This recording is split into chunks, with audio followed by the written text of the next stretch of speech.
Et salut tout le monde, aujourd'hui on se retrouve pour une nouvelle vidéo analyse. Alors aujourd'hui c'est une vidéo analyse assez spéciale puisque je suis pas tout seul cette fois, je suis en compagnie de Ninjago Aventure. Et donc on est là évidemment pour analyser le trailer de la partie 2 de Ninjago Crystalized. Mais avant ça, au cas où si des gens te connaissent pas, je te propose de te présenter un peu.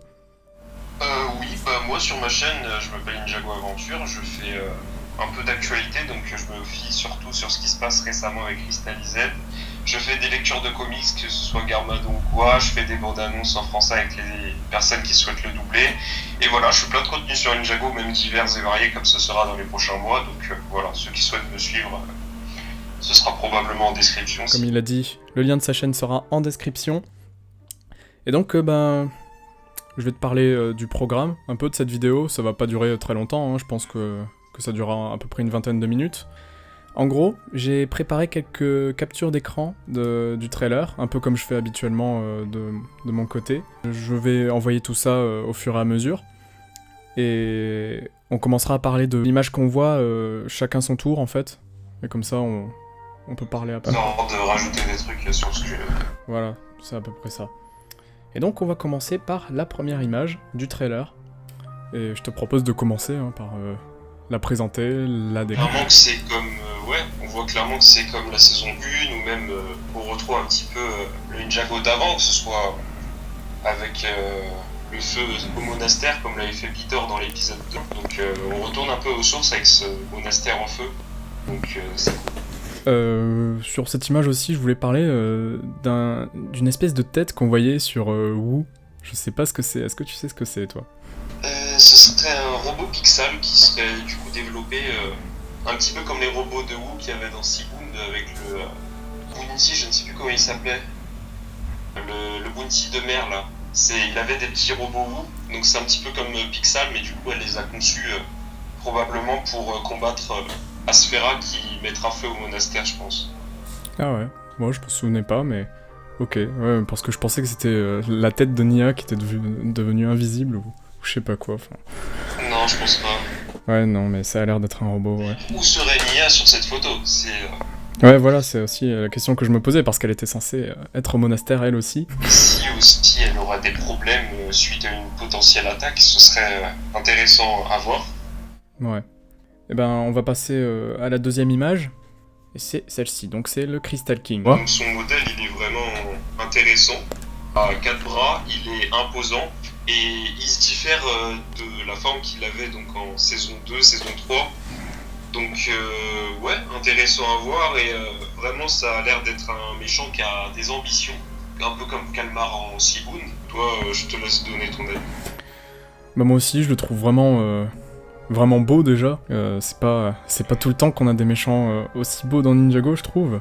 Même si en vrai, il est stylé, franchement. C'est peut-être un de mes préférés visuellement. Et donc on va passer à la troisième image qui est presque la même. Enfin, on voit juste ces soldats en plus. Donc qu'est-ce que tu peux dire sur ces soldats? Moi personnellement, j'analyserais un peu plus ce qu'il y a derrière cette scène. Je sais pas si ça t'intéresserait. Ah bah oui, vas-y. Hein.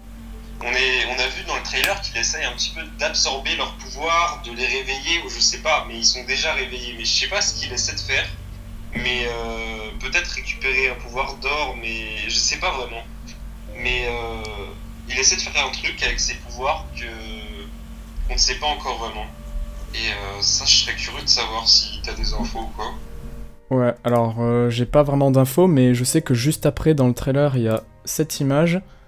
C'est le même plan en fait, sauf que le Crystal King, soit il se transforme, soit il a l'air de partager ses pouvoirs aux soldats ou... Ouais, un truc du genre.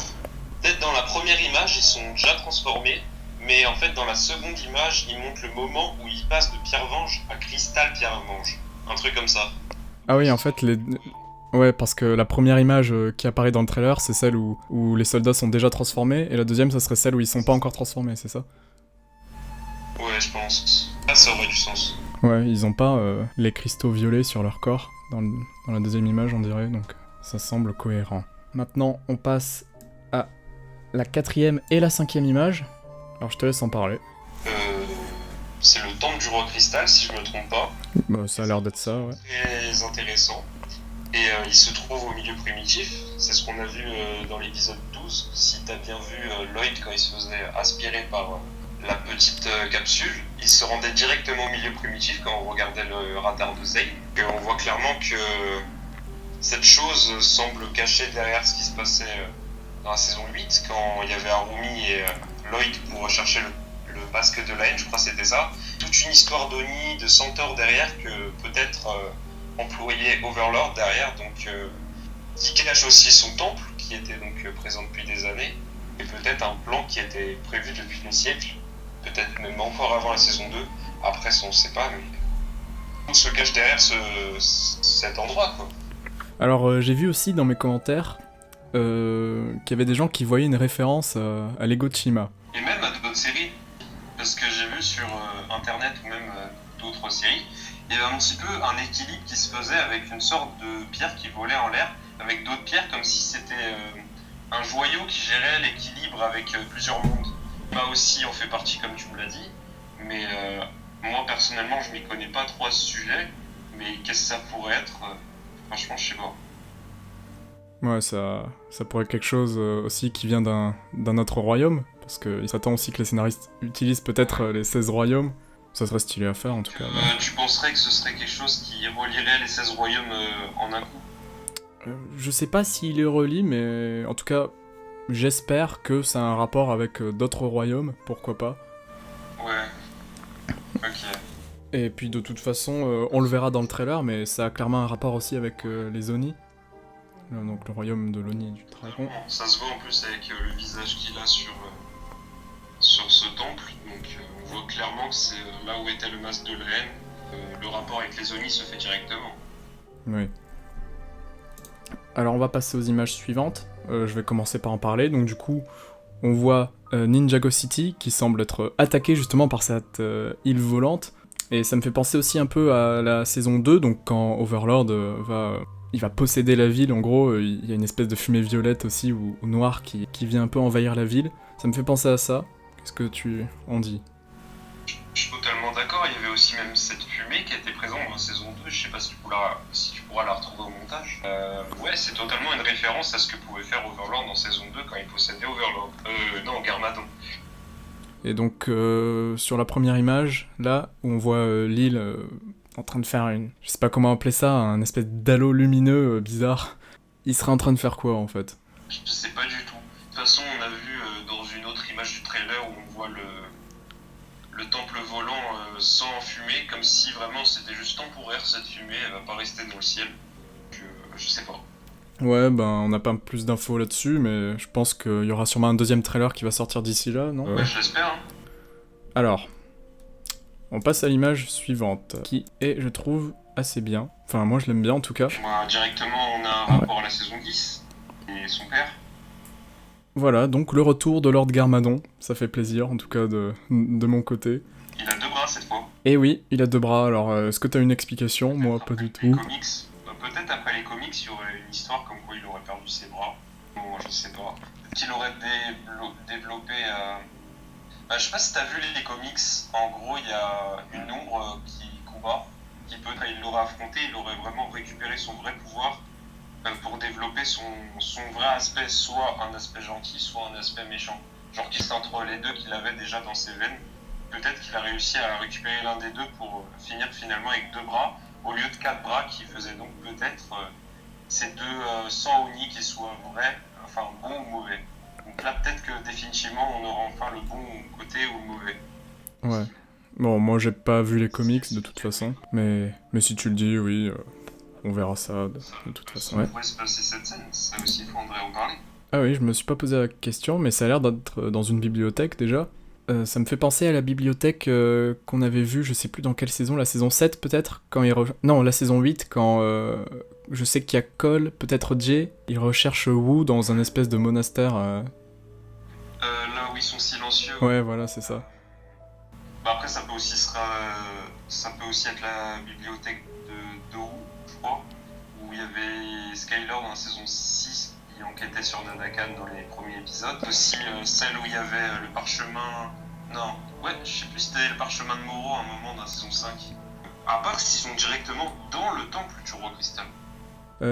Image suivante. Bah là, on voit que pour contrer la Vengeance Stone qui contre tous les pouvoirs élémentaires, on peut se rendre compte et en tirer l'information que le pouvoir Oni n'est pas un pouvoir élémentaire et qui peut détruire la Vengeance Stone qui contre lui-même les pouvoirs élémentaires. Ce qui est totalement incroyable car on ne le savait pas, le pouvoir Oni peut contrer tout ce qui est cristal ou même Vengeance Stone. Donc ce qui serait la solution pour vaincre Overlord, comme il est dit aussi dans le trailer.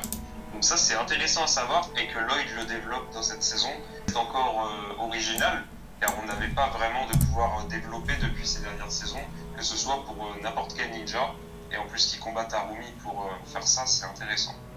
Voilà, et donc pour ceux qui savent pas ou qui ont oublié, donc Lloyd c'est un descendant d'Oni, hein, donc ça paraît aussi logique qu'il possède des pouvoirs d'Oni. Et donc ça a l'air stylé, mais ça a l'air aussi un peu de le détruire de l'intérieur, ouais. Il a pas l'air dans son état normal quand il utilise le pouvoir. Il a pas envie de ressembler à son père aussi, à un moment on a vu dans l'air, je sais pas si on en reparlera après, mais Harumi qui le taquine sur ce sujet, c'est... Est-ce qu'il veut vraiment développer ce pouvoir Oni pour vaincre Overlord? Il le voudra, mais il aura un petit peu de la rancœur pour son père, je pense, dans un sens. Genre, il a jamais voulu ressembler vraiment à son père, alors qu'il en est contraint. Ensuite, on va passer du coup à cette image. On voit Lloyd qui a été capturé, hein, sûrement l'épisode 13, et celle-ci. Moi en tout cas j'ai pas grand chose à dire sur cette image, hein, on sait clairement ce qui se passe. Je pourrais dire c'est que c'est un début d'épisode 13 avant qu'il soit en cage. Voilà, c'est ça. Donc d'un point de vue histoire, je sais pas si ça va apporter beaucoup de choses, cette image, mais en tout cas, je voulais juste parler des dragons, des espèces de dragons que je trouvais plutôt stylés. Ouais, ils ont un peu un flow style saison 9. On a le retour du pilote numéro 7, du caméraman de Galen Gossip. Reste à voir, ils essaient de sauver la population, peut-être pour les amener sur le bounty comme de précédentes saisons, mais je trouve que les molosses de cristal, ils ont du flow. Vraiment. Et ben pareil. Maintenant, cette image. En fond, on voit clairement les armes d'or. C'est comme sur la première affiche de la saison, c'est ce qu'on avait vu du coup, avec les armes d'or cristallisées un peu. Déjà transformées, ça faut le dire, donc à ce moment-là, ils ont développé les méchants, leur côté cristal. Donc peut-être que Lloyd s'est échappé et qu'ils vont se les attaquer à ce moment-là avec leurs 4 armes d'or cristallisées. Donc ce serait une scène qui s'apparenterait à ça, je pense. Et est-ce que tu penses que les armes d'or auraient un nouveau pouvoir du coup? Bah si Overlord cherche à les exploiter, c'est qu'il y a peut-être un côté derrière. Et en plus si les ninjas développent leur côté or, c'est que peut-être qu'ils ont réussi à un moment à se les procurer. Ou même d'une autre manière, je pense que ces armes vont avoir un grand impact sur l'histoire des 18 prochains épisodes, ça je pense que c'en est une certitude. Là aussi, j'aurais pas grand chose à dire dessus, hein, c'est un combat entre... Ah bah c'est peut-être à ce moment-là justement que le monastère va brûler en fait, parce que... Ouais. En vrai je pense pas, parce que pour moi il y a 2 attaques du monastère, il y en a une comme t'as vu dans le premier trailer, je sais pas si tu te souviens, il y avait Asphera qui claquait des doigts et qui mettait le feu au monastère. Et à ce moment-là elle était seule je crois, elle n'était pas avec les 4 généraux. Donc peut-être que c'est une autre attaque où il y aura le feu. Non. Oui, peut-être. Cette image. Alors, est-ce que c'est une image qui est tirée de la première partie ou pas? On voit le radiateur derrière, c'était le moment où il essayait avec sa lance de récupérer Nia. Donc ouais, c'est bien une image de la première partie. Ensuite, celle-ci, donc qui apporte aucun élément à l'histoire, mais juste que je trouvais stylé. C'est juste au niveau des tenues en fait que je trouve vraiment pas mal. Ils ont débloqué un pouvoir, tu penses, ou c'est juste des tenues pour être dans le thème? Ben, tu sais, ils avaient des sortes d'ailes à un moment. Par exemple, là, il y a Wu qui porte les ailes. Alors, est-ce que c'est des ailes magiques ou plutôt c'est une machine ou quelque chose du genre, ça, on sait pas. À part s'ils auraient exploité ce qu'avait fait Overlord, parce que Overlord, il a redonné des ailes à Vangelis. Peut-être qu'il utilisait sa magie pour récupérer du matos pour combattre, je sais pas. Ouais, et puis moi aussi, leur tenue, ça me fait penser un peu à Shintaro. En parlant des ailes, ça a l'air de correspondre, donc peut-être qu'ils vont appeler le royaume de Shintaro pour leur construire des véhicules, ou je sais pas. Parce que déjà, on sait qu'ils sont les ennemis numéro 1 de Ninjago City, alors ça semble logique qui demande de l'aide à une autre ville, on va dire. Bah toujours dans les véhicules, ce qui a l'air d'être le nouveau véhicule de Kai. Et ensuite, ici, eh ben on voit le Bounty, qui est encore une fois détruit. Et on voit Nia, enfin je crois que c'est Nia, qui est en train de tomber. Est-ce qu'elle va mourir? Ouais, c'est une bonne question. Et dans la deuxième image, on voit, je sais plus comment elle s'appelle, c'est Mistake? Non, c'est pas Mistake, c'est Garmado en bas à gauche. Ensuite, eh ben, ces deux images qui sont mes préférées du trailer. Overlord, franchement, j'ai vu des méchants et j'ai vu des pièces jamais autant si belles que celles qu'on voit dans cette image. Parce que là, vraiment, on montre vraiment que c'est un conquérant, si tu vois ce que je veux dire. Vraiment, il montre qu'il a une puissance qui est différente des autres ninjas. Genre vraiment, là, à ce moment-là, c'est le boss, quoi. Genre ça se voit direct. Aussi, tu pourrais nous parler de ce qu'il y a à gauche de l'image, voilà. Ouais, si on zoome un petit peu, on peut voir qu'il y a le symbole de Miss Dynamite, donc il pourrait rejoindre le clan de la résistance avec les ninjas. Donc voilà, ça reste à analyser. Après, il y a aussi d'autres plans qu'on verra juste après. Je pense que tu les as pris en image. On verra d'autres personnes de la résistance. Il y a Fugitov qui se joint au ninja, Ronin, Ultraviolette ainsi que Kilo. Donc probablement Miss Dynamite ou même d'autres personnes qui ont marqué l'histoire de Ninjago pourront se joindre à la résistance. Pour raison qu'on n'a pas encore.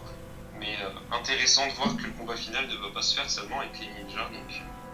Alors avec les images, on a fini. Maintenant, est-ce que tu as envie de rajouter des trucs? Oui, à un moment, Cole est blessé et ça on a oublié de le souligner par rapport au fait que Skylar et Kai utilisent, enfin plutôt Skylar utilise le pouvoir de la pierre. Et donc sur l'image, justement avec Skylar, on voit qu'elle a l'air d'utiliser deux éléments en même temps. Ça laisse pas mal de possibilités. Donc voilà pour le trailer, je pense. On a à peu près tout dit. Donc c'est un bon trailer qui est garni et qui donne vraiment la hype, qui sort du lot et voilà. Très hâte de connaître la suite, tout comme toi je suppose. Ah bah c'est sûr. Hein. Cette saison. Voilà, et puis si d'ici là il y a d'autres trailers, etc., et ben on sera toujours là pour les analyser. Je vous remercie à tous d'avoir regardé cette vidéo. N'oubliez pas d'aller voir la chaîne de Ninjago Aventure, hein, le lien sera dans la description. Merci à vous d'avoir suivi et on se retrouve avec les infos Ninjago pour d'autres vidéos prochainement. Voilà. N'hésitez pas à dire aussi si ce nouveau format vous a plu, c'était intéressant à faire.